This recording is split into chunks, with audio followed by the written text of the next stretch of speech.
어떤 분은 이렇게 말했어요. 하나님이 당신에게 얼마나 크게 보이냐? 하나님이 얼마나 크게 보이냐? 바로 이것이 당신의 신앙이다. 이렇게 말했어요. 그러니까 하나님이 조그맣게 보이는 분도 있을 것이고 아니면 하나님이 크게 보이는 분도 있을 것이고. 예, 여러분 어떻습니까? 그런데 이 역사를 바꿔놓은 분들, 우리 기독교계에 새 인물을 꼽을 수 있겠습니다. 한 분은 어거스틴. 교리적으로 아주 혼란스러울 때 신학을 정립하고 기독교를 바른 진리 위에 세운 분이 어거스틴이죠. 또 한 분은 이 로마 캐톨릭이 부패해가지고 하나님이 사라지고 인간 종교로 변할 때 기치를 들고 교회를 새롭게 만든 마틴 루터 목사님이라고 말할 수 있겠죠. 그 다음에 세 번째는 물론 이분에 대해서는 많은 의견의 차이가 있어요. 그러나 객관적으로 역사적으로 볼 때 유럽이나 미국의 이 교회가 자유주의 신학으로 흘러가면서 교회가 무너졌을 때 이 자유주의 인간 중심의 신학의 흐름에서 다시 하나님 중심으로 돌려놓은 사람이 바르트라고는 학자거든요. 근데 이 세 사람에게 공통점이 있어요. 이 세 사람은 모두가 하나님을 두려워하며 살았다고 하는 사실이죠. 하나님을 두려워하고 살았다는 것은 하나님이 무서웠다는 말이 아니라 하나님이 너무나 위대하시고 큰 분이기 때문에 그분 앞에서 내가 산다고 하는 게 이게 말도 안 된다는 거예요. 나 같은 존재가 하나님이 너무 커 보이니까 내가 보이질 않는 거예요. 지난 가을에 루터에 대한 책을 읽으면서 새롭게 느낀 것은 이 루터는 하나님을 굉장히 두려워했더라고요. 그가 종교개혁을 하기 전에 신부로서 사역을 했지 않습니까? 그래서 미사를 이렇게 집전하면서 막 떨었다는 거예요. 어떤 때는 이 성찬 잔이 쏟아질 만큼 떨었다는 거예요. 왜? 내가 이 위대하신 하나님 앞에 이렇게 서 있을 수 있을까? 내가 이렇게 섬긴다고 있을 수 있느냐? 전 목사로 그렇게 떨어본 적 한 번도 없어요. 예. 또 그가 기도할 때 기도하다가 깜짝 놀란다는 거예요. 정말 내가 지금 드리는 기도를 이 우주보다 더 크신 하나님 앞에 내가 감히 드릴 수 있는 기도인가? 예. 역시 바로 하나님을 하나님으로 알고 인정하는 곳에서 종교개혁이 시작이 됐더라고요. 이 바르트라고는 분은 하나님을 이렇게 표현해요. 감히 파악할 수 없는 분. 감히 파악되지 않는 분이 우리 하나님이다. 그래서 이 세상에 웬만한 거 다 파악이 돼요. 근데 하나님은 감히 파악할 수 없는 분, 파악되지 않는 분. 하나님이 파악이 되십니까? 이런 속에서 새로운 역사가 흘러나왔다는 사실이죠. 우리가 요한복음 3장 16절은 너무 잘 아는 말씀이에요. 뭐 어려서부터 교회 다니신 분은 어려서 제일 먼저 암송한 구절이 이 구절이고요. 노래 불렀던 구절이고 또 율동했던 구절이에요. 저도 그렇게 알고 있어요. 뭐 이 구절은 요한복음 3장 16절 그러면 뭐 그냥 처음부터 끝까지 쭉 나오는 구절이에요. 근데 어느 날 제가 이 요한복음 3장 16절을 읽다가 깜짝 놀랐어요. 하나님이 세상을 이처럼 사랑하사. 이게 당연하다고 생각을 했어요. 뭐 하나님이 우리 사랑했다는 이야기 너무 많이 들어왔기 때문에 당연하다고 생각했어요. 근데 그날은 그 속에 하나님의 아픔이 있더라고요. 아픔이. 얼마나 아팠을까? 얼마나 고통스러웠을까? 왜냐하면 인간의 역사는 처음부터 마지막까지 하나님을 배반하는 역사거든요. 네, 오늘 말씀은 언제부터 하나님이 인간을 사랑하기 시작해서 그 사랑이 변함없이 지금까지 내려온다는 말이거든요. 근데 그 사랑에 비해서 인간들은 항상 하나님께 배반하고 살았거든요. 여러분, 인간의 역사와 문명은 절대로 좋아본 적이 없어요. 계속 나빠졌지 좋아본 적이 없어요. 구약의 역사가 그렇지 않습니까? 계속 타락하고 타락하고 타락하고. 그래서 결국 예수님이 이 땅에 오셔야 되지 않습니까? 그러면 예수님을 만나고 구원받았던 사람 삶은 깨끗한가? 정말 우리의 삶이 하나님이 기뻐하는 삶을 살고 있는가? 아니, 하나님을 안다는 우리가 도리어 하나님께 더 대적하더라고요. 우리가 더 하나님의 마음을 아프게 하더라고요. 이 하나님의 아픔.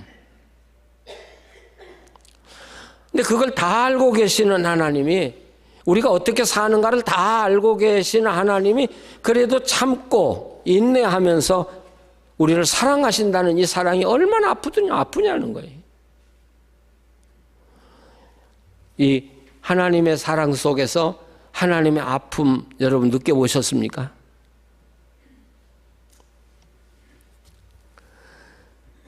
우리 부모님들, 예, 하나님까지 못 가고 부모님들, 자녀들을 사랑하고 싶고 돕고 싶은데 내 능력이 안 돼서 못 도울 때 여러분 어때요? 마음이 찢어지게 아프시죠? 그게 하나님 마음이라고요. 또 내가 도와주는데도 자식이 그걸 받아들이지 않을 때, 그때 부모 마음이 얼마나 아파요? 그게 하나님의 마음이라. 하나님의 마음은 그보다 더하다.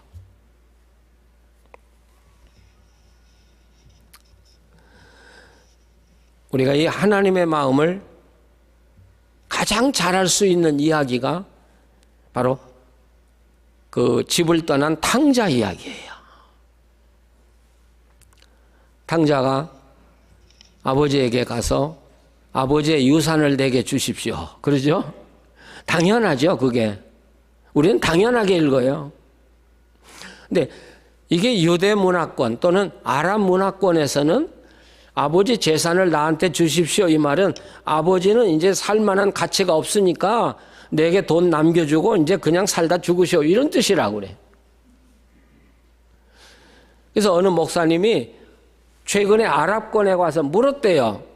만약에 이런 일이 벌어지면 어떤 일이 생기냐? 그러니까 그 사람들이 대답하기를 그런 일은 절대로 일어날 수 없다. 그래서 아니 그래도 만약 자식이 아버지에게 유산을 달라고 하면 어떻게 되냐? 그러니까 그러면 동네 마당에 내놓고 돌 맞아 죽지요. 여러분 이게 엄청난 사건이에요. 아버지 재산 내게 달라는 게요. 예. 한국에서 젊은이들에게 물었대요. 당신의 부모가 몇 살까지 살기를 원하냐? 이렇게. 자, 우리가 부모, 나이 많으신 부모인데 몇 살까지 살기를 원하냐? 그러니까 젊은 자녀들 60% 이상이 뭐라고 대답한 줄 아십니까?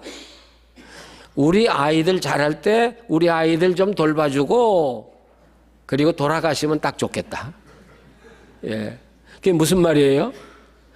내 필요할 때 부모들이 도와주고 필요 없을 때 돌아가시면 부모는 돌아가시고 부모 재산만 남겨주면 그거 가지고 우리가 재밌게 살겠다는 거예요. 이게 현실이에요. 기분 좋으십니까? 이렇게 80, 90 사는 거 원하지 않는다는 게 자녀들이, 젊은 자녀들이 지금. 자, 그런데 이 탕자 이야기를 읽어보시면요. 이 아들이 아버지에게 유산을 나한테 주십시오. 그때부터 이 탕자가 돌아왔을 때까지 그 이야기 속에 그 아버지의 말이 한마디도 안 나와요. 그냥 달라고 하니까 우리가 무슨 말 했을 것 같아요. 근데 이 아버지는 아무 말도 안 해요. 한마디도 안 하고 재산을 처분해서 큰 아들도 주고 작은 아들도 줘요. 그리고 아들이 돌아왔을 때 무슨 말인가 한마디 했을 것 같아요. 근데 그때도 말 한마디가 없어요. 자, 이 아버지의 긴 침묵이 뭘 이야기할까요? 성경은요, 글자로 기록된 것만 성경이 아니고요, 이렇게 침묵하는 것도 성경이에요. 자, 이 긴 아버지의 침묵은 뭘 이야기해요? 속에서는 지금 피눈물이 흐르는 거예요. 그러니까 말할 수가 없는 거예요, 이 아버지가. 이게 하나님의 마음이에요. 우리를 사랑하는 하나님의 마음. 근데 그 탕자가 돌아오니까 아버지가 입을 맞춰줘요. 근데 한번 상상을 해보세요. 돼지굴에서 돼지 치다가 돼지 먹는 음식을 먹고 살던 아들이 왔어요. 몸에는 돼지똥도 묻고요, 오물이 묻고요. 아니, 그 아들을 어떻게 안아줘요? 거기다 어떻게, 근데 그 아버지가 아들에게 입을 맞췄다는 건 볼에다가 키스했다는 말이 아니라 입에 정말 키스했다는 이야기거든요. 근데 이것도 현재 진행형이 돼가지고 오래 했다는 거예요. 그냥 간단히 하고 만 게 아니라 오래. 아니, 아버지가 무슨 아들 돌아왔는데 돼지 열매 먹다가 음식 먹고 살고 온 아들을 그렇게 오래 키스를 해요. 왜 그랬을까요? 야, 그런데 그러면서 아버지는 아무 말도 안 해요. 입을 맞춰주면서. 이 속에 아버지의 말이 다 들어있는 거예요. 예, 아버지의 마음.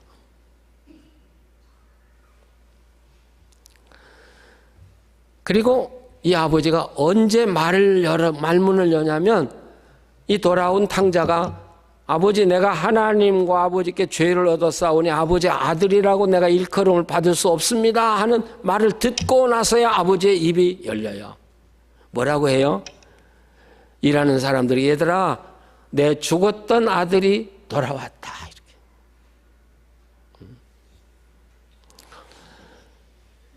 이렇게. 저도 목사니까 뭐 평생 설교하고 예배드리고 살다 보니까 하나님의 사랑이 당연하다고 생각한 거예요. 아니, 당연하다 못해서 뻔뻔했다고요.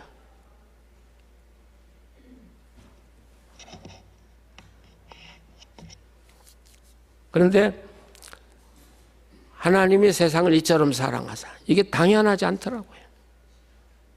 그 속에 굉장한 하나님의 아픔이 있더라고요. 그래서 바울 사도가 로마 교인들을 혼내면서 로마서 2장 5절에 이렇게 4절인가 이렇게 말해요. 하나님의 그 풍성하신 인자와 그리고 오래 참으심을 가볍게 여기냐. 그것 때문에 너희들이 산다는 걸 왜 잊어버렸냐. 왜 업신여기냐. 이런. 그래서 저는 목회할 때도 그러고 지금도 제가 서울에 교회 집회 가면 저는 인사를 그렇게 시켜요. 하나님은 당신을 사랑합니다. 이게 너무 당연한 소리야. 너무 많이 들어서 감동이 없어요. 그리고 내가 지금 하나님이 나를 사랑할 만한 짓을 내가 하고 사는지도 몰라요, 사실은. 그래서 저는 말을 바꾸라는 거예요. 하나님이 당신 때문에 얼마나 아파하시는 줄 아십니까? 전 바꿔요. 여러분, 하나님은 나를 사랑하신다 그렇게 생각하지 마세요. 하나님은 나 때문에 지금 얼마나 아파하실까. 나를 봐주고 인내하시면서 얼마나 힘드실까. 우리는 다시 한번 거기서부터 출발해야 된다고 생각해요. 예, 정말 그 하나님의 사랑. 예. 그러면 그런 하나님이 가장 기뻐하시는 일이 뭐냐는 거죠. 그래서 믿음이 뭐냐? 믿음은 하나님이 우리에게 내민 손을 붙잡는 게 믿음이다. 전 그렇게 말하고 싶어요. 오늘 읽은 말씀 이 3장 18절에 보면 믿지 않는 자는 이미 심판을 받았다 이렇게. 여러분 이 성경에서 말하는 게 뭐냐면 아담 이후로 모든 인류는 죽음으로 가고 있는 길에 있다는 것이죠. 인류의 역사는 삶의 길을 걷는 게 아니라 멸망의 길을 걷고 있어요. 바로 이 죽음의 홍수에 떠내려가는 우리를 건져내시기 위해서 하나님이 손을 내밀어 주셨는데 바로 이게 십자가라고요.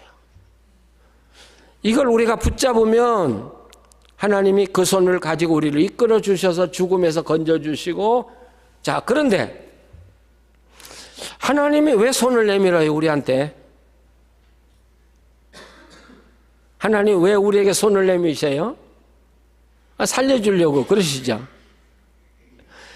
이 말은 무슨 말이냐면 왜 예수 믿냐? 그런 이야기하고도 똑같아요. 왜 예수 믿으세요? 연세가 많으신 분들은 대답을 잘 안 하셔요. 근데 젊은이들하고 설교를 해보면 대답을 참 잘해서 좋아. 왜 예수 믿냐는 이야기하고 똑같아요. 우리는 쉽게 이렇게 대답해요. 구원받으려고요. 그런데 우리가 성경을 이해할 때나 신앙생활할 때 내 본의로 이해하는 게 있고 하나님 입장에서 이해하는 게 있다고요. 우리는 항상 어느 편에서 이해하냐? 내 편에서 이해하냐. 구원받으려고요. 한번 생각을 해보세요. 그러면 나 하나를 죽음에서 하늘나라로 딱 옮겨주려고 예수님이 죽으셔요? 돌아가셔요? 그게 다 목적인가요? 아니요. 그건 내 편에서 마치 자식들이 부모의 사랑받는 건 당연하다고 생각하는 그런 생각이에요. 하나님 편에서 이야기하면 여러분 독생자를 십자가에 못 박기까지 사랑하는 이유가 뭐냐는 거죠. 우리 하나 천국으로 보내려고요? 아니요. 에덴 동산 이후로 하나님이 원하시는 게 뭐예요? 다시 떠나간 자식을 다시 불러들여서 함께 살고 싶은 거예요. 예, 함께 살고 싶은 거예요. 함께 교제하고 살고 싶은 거예요. 그래서 아들을 주신 거예요. 우리가 믿는다는 말을 할 때 영어로 believe in 그러죠. in이 대단히 중요한 거예요. 뭐 우리가 그냥 영어를 잘하시니까 다성에 젖어서 이야기하십니다만 believe라는 단어와 believe in이라는 단어는 엄청난 차이가 있어요. 그렇죠? believe는 그냥 내가 당신 믿어준다, 신뢰한다는 이야기예요. 근데 in이 붙으면 원래 이 in이라는 건 헬라어의 이 전치사 에이스라는 전치사를 in으로 바꾼 건데요. 이 에이스라는 말은 어떤 공간을 이야기할 때는 이 공간에서 다른 공간으로 들어가는 걸 이야기해요. 이걸 인간의 감정에 이야기할 때는 저 사람의 마음이 내 마음에 들어오고 내가 저 사람 마음에 들어가서 함께 교류한다는 그런 뜻이에요. 그럼 믿음에다가 에이스를 붙인 이유가 뭐예요? 믿음은 단지 아는 게 아니라 내가 그리스도 안에 들어가서 그리스도와 함께 서로 감정을 나누고 친교를 나누고 사는 게 믿음이다. 그런 뜻이죠. 네. 다 잘 믿어오셨겠지만 저 오늘 묻고 싶어요. 평생 지금 믿고 살아오셨는데 과연 주님과의 친밀한 관계를 누리고 지금 살고 계시냐는 것이죠. 교회 나오시는 거 다 알아요. 기도하시는 거 다 알아요. 그런데 정말 주님이 내 안에 있고 내가 주님 안에 있고 주님과 함께 살고 계시냐고요. 그래서 저는 이렇게 말하고 싶어요. 기독교는 믿는 종교가 아니다. 기독교는 하나님과 함께 사는 종교다. 믿는 종교, 불교도 믿어요. 모슬렘도 믿어요. 미신도 믿어요. 기독교도 믿어요. 그러면 기독교와 다른 종교가 다른 점이 뭐 있어요? 하나도 다름이 없다고요. 우리가 그들하고 다른 게 뭐예요? 우리는 살아계신 하나님을 믿는 거고 그분과 함께 살아가는 게 우리의 신앙이라고요. 이제는 믿는다는 말 좀 그만했으면 좋겠어요. 아니, 이게 제 말이 아니에요. 바울 서신 읽어보면 바울이 믿는다는 말을 안 해요. 왜요? 하나님과 함께 살아가니까. 근데 우리는 믿는다는 이야기 너무 많이 해요. 살지 않으니까. 예. 우리 기독교는 하나님과 살아가는 종교예요. 예, 살아가는 종교. 이것을 주님이 표현한 게 포도나무잖아요. 네가 내 안에 있고 네가 내 안에 있고 한 번 접붙임을 받으면 영원히 주님과 함께 사는 건데. 근데 열매 맺지 않는 나무는 잘라낸다 그런 이야기 하거든요. 그래서 우리가 요한복음 15장에 그 포도나무 이야기를 할 때 열매 맺도록 노력하십시오. 그런데 그 성경을 잘못 본 거죠. 열매 맺지 않으니까 잘라낸다는 말이 아니라 열매 맺지 않은 걸 보니까 예수님과 연결되어 있지 않다 그런 이야기죠. 그러니까 예수님과 연결되지 않은 나무는 더 두어도 소용이 없잖아요. 그래서 잘라내는 거예요. 열매 맺으려고 노력하지 마시고 그리스도 안에서 주님과 함께 친밀하게 살아가시는 것. 그러면 열매는 절로 맺히는 게 기독교의 신앙이거든요. 저도 목사인데요. 여러분 평생 예수 믿었는데요. 우리가 예수님 믿고 살았어요. 그런데 어느 날 나도 모르게 예수님과 끈이 떨어질 수 있어요. 형식은 그대로 다 남아있어요. 근데 예수님하고는 끈이 떨어졌는데도 내가 예수님 안에 사는 줄로 착각하고 살아갈 수 있어요. 그러면 하나님 나라 가보면 알아요. 나는 잘 믿었다는데 하나님은 나 너 모른다고 할 수 있어요. 제가 어려서 설교 시간에 들었던 이야기예요. 때로는 참 허황된 이야기가 굉장히 가슴에 남더라고요. 어느 분이 술을 아주 많이 마시고 이제 취해가지고 배를 타고 이제 자기 집을 가려면 강을 건너야 되는데 강가에 가보니까 배가 하나 있는 거예요. 그래서 밤새껏 저어서 이제 저쪽 언덕에 도착해서 피곤해서 그냥 잠들어 그 보트에서 잠들어 버리고 마른 거예요. 그리고 아침에 깨보니까 그냥 출발점에 있더래요. 왜 그러냐 하니까 그 배가 언덕에 이렇게 밧줄로 묶여 있었더라는 것이죠. 근데 밤새껏 저은 거예요. 그리고 자기는 건너간 거예요. 근데 보니까 그 자리에 있더라는 거예요. 우리가 그럴 수도 있더라는 것이죠. 이건 진심이에요. 목사에게도 진심이고 우리 교인들에게도 진심. 내가 그리스도 안에 살고 있는지, 그러니까 바울이 두렵고 떨림으로라는 말을 쓰잖아요. 두렵고 떨림으로. 그런데요, 이 믿는다는 동사가 이 헬라어 성경이 헬라어의 문법이 참 중요한데 이게 과거형이 아니에요. 우리는 한 번 믿으면 됐다고 생각해요. 한 번 믿으면 영원히 구원받는다 그렇게 알고 있어요. 근데 오늘 이 동사는 현재 분사형이에요. 그러니까 이게 무슨 말이냐면 지금 하나님과 함께 예수 그리스도를 통해서 친밀한 관계를 맺고 지금 살고 있는 자 이런 뜻이에요. 과거가 아니에요. 그래서 우리 기독교는 과거를 자랑하는 종교가 아니에요. 아무리 과거가 찬란했고 화려했어도 오늘 잘못됐으면 과거는 없는 거예요. 그래서 여기 현재 분사형. 지금 이 순간 우리 예배드리고 있는 이 순간 네가 나와 결합되어 있냐 하고 묻는 거예요. 자, 그러면 믿으면 어떻게 돼요? 영생을 얻으리라. 근데 이 영생이라고 하니까 무슨 뭐 영생에 보따리가 있어가지고 내가 그걸 딱 갖는 걸로 생각하는데 영생은 갖는 게 아니더라고요. 이걸 원래대로 해석하면 생명, 이 생명을 영원히 누리는 것을 내가 가졌다. 이런 좀 어렵죠. 그걸 우리나라 말로 번역하려니까 영생이라고 번역하는데 영생이라는 뜻이 아니에요.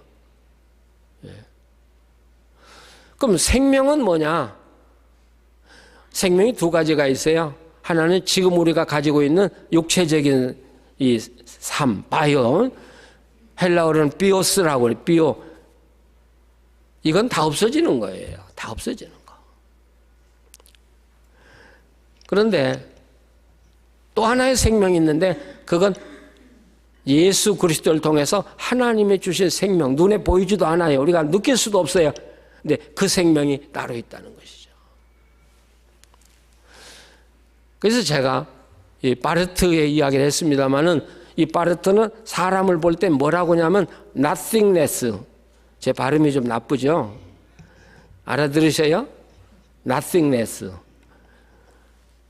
이분의 책이 너무 어려워요. 그 처음도 왜 사람을 nothingness라고 하느냐.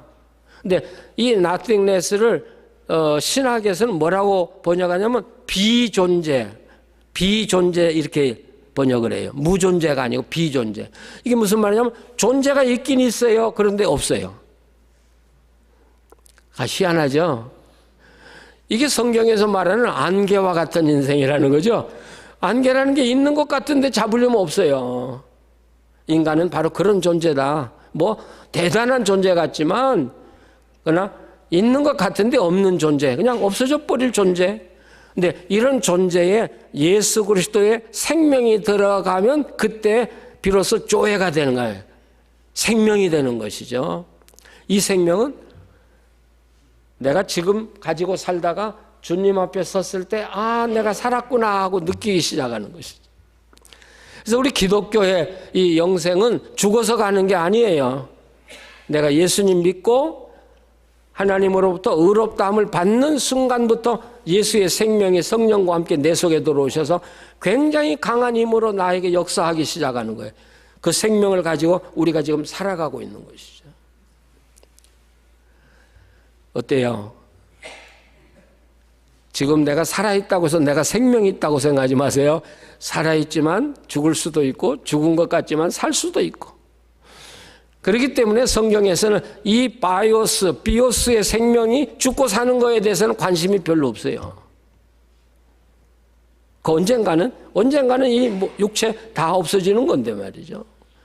성경에서 생각하는 가장 중요한 게 뭐예요? 조회가 있냐는 것이죠. 당신 속에 정말 조회가 있냐. 근데 영생은 가지는 게 아니고요. 누리는 거더라고요. 누리는 거. 내가 하나님, 그 존귀하신 하나님, 우주보다 크신 하나님과 지금 함께 사는데 그 하나님을 못 누린다면 내가 바보죠.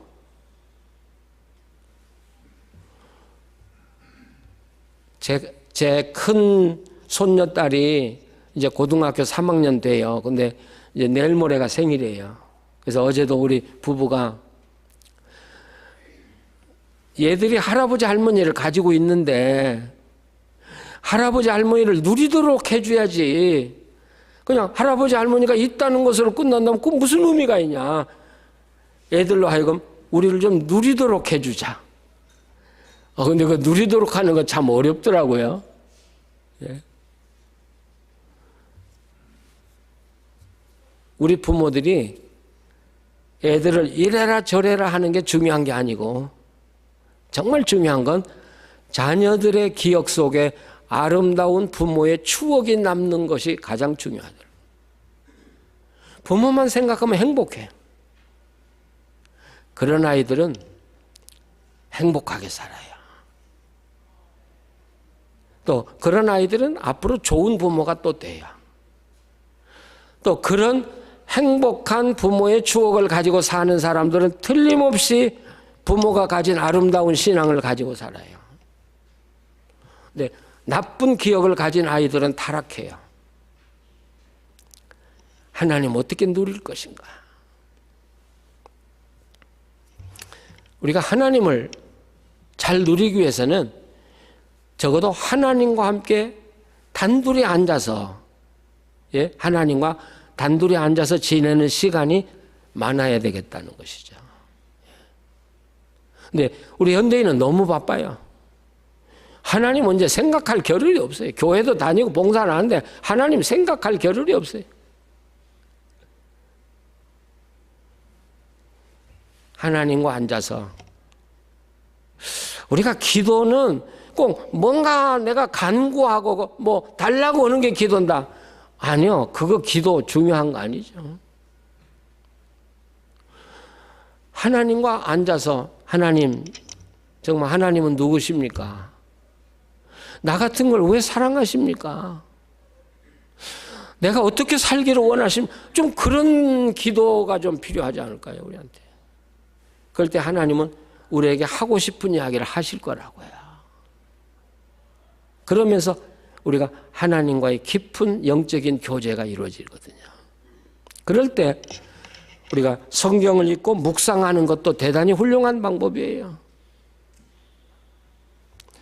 우리가 엎드려 기도하는 것만 중요한 게 아니라 어떤 면에서는 성경을 읽고 묵상하는 게 더 깊은 하나님이 기뻐하시는 기도일 수 있다는 것이죠.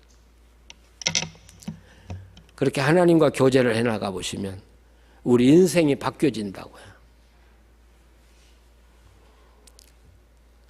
여기 은퇴하신 분들 많이 계십니다마는 목사로서 일생 가장 어려운 게 은퇴더라고요. 왜냐하면 그 많은 교인들과 갑자기 하루아침에 딱 끊어지잖아요. 그리고 나 혼자, 우리 부부지만 덩그러니 그냥 나앉는 거예요. 그 외로움, 예, 그 고독. 근데 거기다가 생활비가 예산이 3분의 1로 확 줄어버려요. 그럴 때 느끼는 그 압박감. 야, 은퇴 어려워요. 근데 할 수 있는 길은 뭐예요? 앉아서 하나님께 묻는 거예요. 하나님, 제가 교인들한테 제가 은퇴는 빨리 한다고 선언을 했으니까 은퇴는 하긴 해야 되겠고요. 근데 은퇴하려고 하니까 교인들이 또 은퇴하면 안 된다고 뭐 전화를 하고 뭐 공동회에서 못하게 한다고 뭐 그래요. 유혹이 참 돼요. 예. 그래서 제가 제 집사람 보고 여보 은퇴 취소할까? 그랬더니 제 집사람이 목사가 한 번 내뱉은 이야기는 죽어도 지켜야지. 그게 목사야. 그래서 그럼 역시 마누라를 잘 얻어야 되겠더라고요. 그런데요. 은퇴를 딱 결정하니까 은퇴하면 안 된다고 그렇게 큰 소리 친 장로님들이 와서 뭐라고 하느냐. 목사님 존경합니다. 예, 한 번 한다고 한 걸 굽히지 않고 이렇게 은퇴해 주셔도 교인들 마음은 몰라요. 예, 못 믿어요, 정말. 예. 제가 하나님밖에는 바랄 게 없잖아요. 은퇴를 딱 결정하고 보니까 집 페이먼은 한 15만 불 남았고요. 제 통장에 있는 돈은 10,000불밖에 없어요. 근데 은퇴하면 집 페이먼도 못 해요. 야, 그 압박감. 하나님 앞에 앉아 있는 거예요. 하나님, 제가 어떻게 하면 좋아요? 하나님과 함께 사는 것은 아주 쉬운데요. 조금 기다릴 줄만 알면 돼요. 앞서가지만 않으면 괜찮아요. 근데 하나님이 저한테 그러시는 거예요. 네가 은퇴한다고 했으니까 12월까지 깨끗하게 목회를 해라. 그리고 아주 깨끗하게 목회를 끝내라. 그럼 은퇴 후에 너 먹을 것은 내가 충분히 마련해 놨다. 그 마련해 놨다는 게 그렇게 기쁘더라고요. 예. 그런데 막막해요. 마련해 놨다는데 당장 지금 은퇴가 6개월밖에 안 남았는데 근데 어떻게 길이 안 보이는 거예요. 그런데 서울에서 장로의 신학교 총장이 교수를 달라스에 보낸 거예요. 서울에 와서 우리 학생들을 좀 가르쳐다오. 이거 웬 떡이에요? 제가 학교에서 가르쳐 본 적, 시간적으로는 가르쳐 본 적이 있지만 그렇게 경험이 없는 사람이거든요. 목회한 사람을 누가 교수로 불러갈 사람이 어디 있겠습니까? 근데 저보고 교수로 오라고 하면서 교수 사택도 주고요. 퍼니처도 다 있고요. 전기, 전화세, 인터넷세 모두 학교가 다 대주고요. 저는 돈 1전 한 판 안 들이고 살고 강의하면 돈 받고요. 야, 이렇게 좋은 세상이 어디가 있는지. 정말 5년 동안 최고의 삶을 누렸어요. 아무 걱정 없죠. 돈 주어서 먹고 살죠. 제 일생에 아주 중요할 때마다 하나님 인도해 주셨는데 제가 이 은퇴할 때 아마 하나님이 저한테 최고의 선물을 주셨다고 생각해요. 아, 하나님과의 삶은 누리는 거야. 누리는 거. 전 이렇게 권하고 싶어요. 이제 연세 많아지시면 아픈 데도 많이 생기시죠? 약부터 찾지 마시고 또 의사부터 찾아가지 마시고 좀 조용한 시간에 앉아서 하나님, 이 병이 나을 병입니까? 죽을 병입니까? 물어보시라고요. 예. 그러면 감이 와요. 약 안 먹고도 나을 수 있는 병 같다. 하나님은 그럴 분이거든요. 그래서 내가 하나님께 맡기고 살면 하나님의 그 치료의 그 힘이 내 속에서 이렇게 움직이는 걸 느껴요. 예. 아니, 정말이에요. 예. 그래서 제가 약 안 먹고 병원 안 가고 40년 우리 부부가 살았잖아요. 저도 굉장한 아픔, 병 앓은 사람이에요. 근데 의사 안 만나고 다 고치고 산 사람이에요. 하나님과 함께 누리는 거예요. 자녀들의 문제 급하게 생각하지 마시고 하나님 앞에서 놓고 하나님 앞에서 살아가시고 기다려 보시는 거예요. 하나님의 길이 있어요. 가정사 사업에 어려움 있을 때마다 발구르지 마시고 하나님 앞에 서서 하나님이 어떻게 하실까를 생각해 보는 거예요. 하나님의 길이 있어요. 그리고 우리가 하나님을 누리는 최고의 길은 뭐냐면 나누는 거예요. 나누는 거.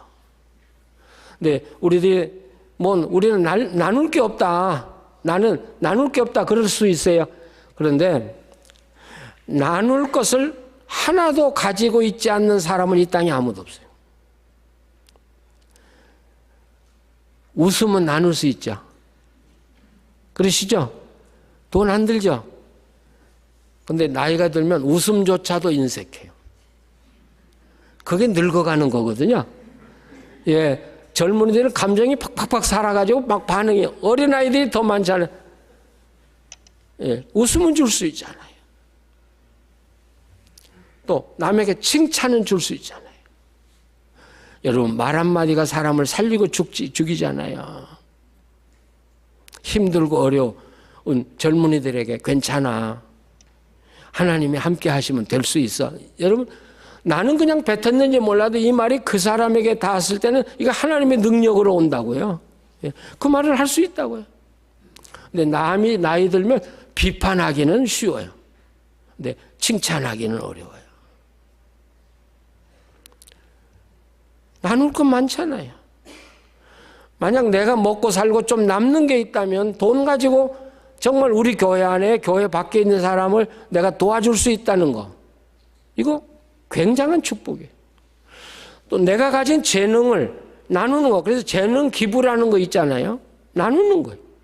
그런데요, 이 나눠보면 주님이 그렇게 말씀했잖아요. 줘라, 그래야면 내가 흔들어 넘치도록 해서 너에게 다시 안겨줄 것이다. 저는 일생 동안 이걸 엄청나게 체험하고 산 사람이에요. 주어보니까 아니요, 하나님은 갑절로 주시고 또 주니까 더 갑절이 되고 그러면서 인생이 풍성해지더라고요. 그러면서 하나님을 느끼기 시작해요. 우리가 성 프란시스, 하나님을 가장 많이 닮은 분이라고 알고 있어요. 이분의 인생의 변화가 어디서 와요? 부잣집 아들이었어요. 잘 나가던 사람이에요. 근데 말 타고 전쟁에 나가다가 길거리에 있는 나병 환자를 보게 됐죠. 말에서 내려가지고 나병 환자를 꽉 안아준 거예요. 바로 이 장면이 성 프란시스의 일생을 바꿔놓은 것이죠. 왜요? 나병 환자를 꼭 껴안았는데 이 프란시스는 하나님이 자기를 껴안은 걸 느낀 거예요. 아, 하나님이 나를 이렇게 사랑하시는구나. 그때 인간의 모든 명예를 버리고 하나님을 위해서 살기로 작정을 하신 거예요. 여러분, 정말 내가 어려운 사람을 꼭 껴안아서 안아줄 때, 나도 힘들지만 도와줬을 때 하나님이 나를 안아주시는 그런 경험, 아, 내가 하나님 안에 있다고 하는 것, 이게 삶을 바꾸지 않았어요. 자, 우리가 어떻게 믿음 생활할 것인가? 앞으로 남은 여생을 어떻게 살 것인가? 여러분, 하나님 당연하게 생각하지 마시고 정말 우리가 두려워해야 될 뿐이라는 사실을 잊지 말고 사시기를 바랍니다. 무릎 꿇고 내가 이분의 은혜를 받고 산다는 게 얼마나 감격스러운 일이냐. 이분이 나를 사랑한다는 게 이게 말이나 되는 이야기냐. 엎드려 사는 거. 그리고 그 사랑을 받은 대로 내가 어떻게 베풀며 나누며 살아갈 것인가를 생각하며 살아간다면 아마 우리 인생은 풍성해질 것이고요. 늘 기쁨이 충만하고요. 정말 하나님 안에서 행복한 삶을 누릴 수 있다고 믿습니다. 기도하시겠습니다.